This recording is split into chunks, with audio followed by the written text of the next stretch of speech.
अमीर और गरीब की गर्मी। केशव नगर गांव में सुधा नाम की एक औरत अपनी बेटी पिंकी के साथ रहा करती थी। सुधा के पति की कई वर्ष पहले एक बीमारी के कारण मृत्यु हो जाती है। तब से सुधा ही अपनी बेटी पिंकी की देखभाल कर रही थी। सुधा गांव के ही एक बड़े व्यापारी के यहाँ काम करती थी, जिसका नाम मदन था। उसकी पत्नी मीना और बेटा राजेश था। मदन एक बहुत ही धनी व्यक्ति था, लेकिन उसकी पत्नी दिल की बहुत छोटी। उन लोगों के पास किसी चीज़ की कोई कमी ना थी। सुधा रोज़ सुबह ही उठकर अपने घर का सारा काम खत्म करती और अपनी बेटी से कहती, बेटी पिंकी, मैंने सारा काम कर दिया है मेरी बच्ची। तुम्हारे लिए खाना भी बना दिया है, तुम टाइम पर खा लेना। और धूप बहुत हो रही है बाहर, इसलिए तुम बाहर कहीं भी मत जाना। मैं जल्दी आने की कोशिश करूँगी, तुम घर पर ही रहना। अभी गर्मियों की छुट्टी चल रही थी, इसलिए पिंकी घर पर ही रहा करती थी। सुधा अपने घर का काम खत्म कर पिंकी को सारी बातें समझाकर काम करने के लिए चली जाती।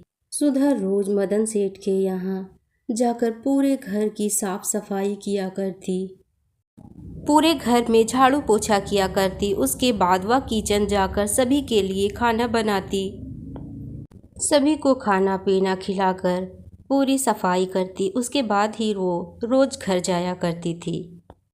बेचारी सुधा दिन भर काम कर थक जाती।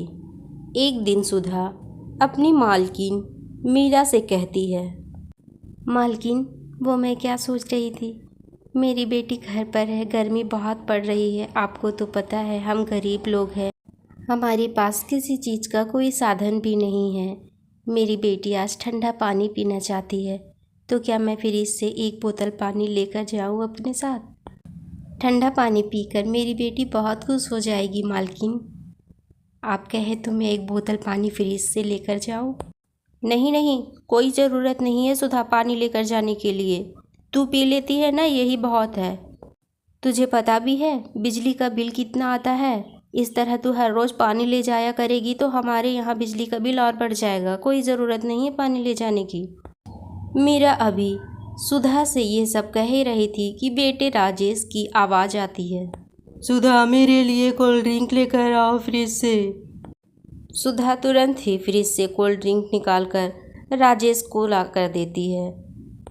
राजेश थोड़ा ही कोल्ड ड्रिंक पीता है और वह सुधा से कहता है, सुधा, ये कोल्ड ड्रिंक तुम अपनी बेटी के लिए लेकर चली जाना, क्योंकि तुम्हें तो पता है एक बार कोल्ड ड्रिंक खोल दी तो मैं दोबारा उसे नहीं पीता, और गर्मी के दिनों में मैं पानी नहीं सिर्फ कोल्ड ड्रिंक ही पीता हूँ, इसलिए तुम इसे अपनी बेटी के लिए ले जाना।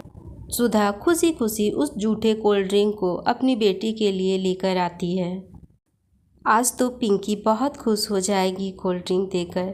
मेरी बच्ची इतनी गर्मी में रहती है, ठंडा पानी पीना भी हमारे लिए मुमकिन नहीं है, और ये बड़े लोगों की बड़ी बातें देखो, कोल्ड ड्रिंक भी एक बार पीकर फेंक देते हैं। वो तो अच्छा हुआ उसने मुझे दे दिया।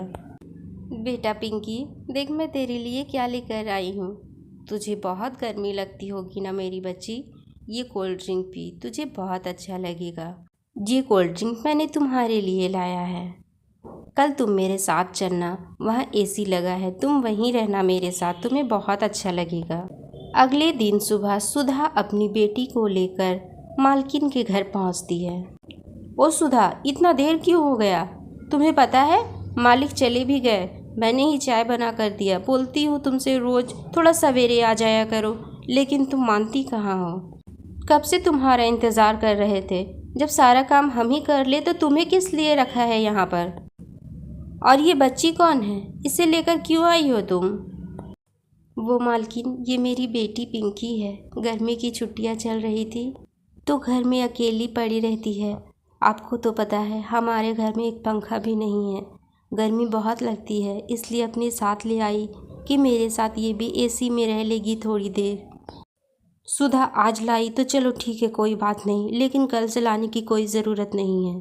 अपने काम पर ध्यान दो, ज़्यादा अच्छा रहेगा तुम्हारे लिए। अब जाकर काम करो, सारा काम पड़ा हुआ है। इतनी देर से आती है, ऊपर से बच्चियाँ लेकर आती है।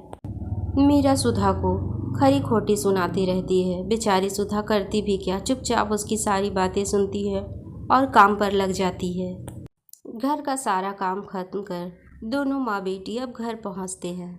माँ, वो आंटी बिल्कुल भी अच्छी नहीं है, बहुत गंदी आंटी है वो। मेरी वजह से उन्होंने आपको कितना भला बुरा कहा। आपको पता है माँ, जब आप काम कर रही थी, मैं राजेश के कमरे में बैठकर टीवी देख रही थी, तो आंटी ने आकर राजेश से कहा कि वो एसी और टीवी दोनों बंद कर दे और गरीब बच्चों के साथ ना रहा करे। राजेश ने एसी और टीवी बंद कर दिया था माँ, मैं गर्मी में बैठी। ऐसी बात नहीं है मेरी बच्ची, वो बड़े लोग हैं, ऊपर वाले ने उन्हें दौलत तो दी है, लेकिन दिल बहुत छोटा दिया है, इसीलिए तो वो ऐसा करते हैं। अब मैं तुम्हें वहाँ कभी भी लेकर नहीं जाऊँगी मेरी बच्ची। हम गरीब हैं, हम अपने घर पर ही रहेंगे। मैं काम कर जल्दी आ जाया करूँगी और तुम घर पर ही रहोगी। कल ही मैं तुम्हारे लिए एक पंखे का इंतज़ाम करती हूँ, ताकि तुम्हें गर्मी ना लगे और तुम आराम से घर में रह सको। आज सुधा को मीरा की बातों का बहुत बुरा लगा था, क्योंकि उसने उसकी बेटी के सामने इतना भला बुरा जो कहा।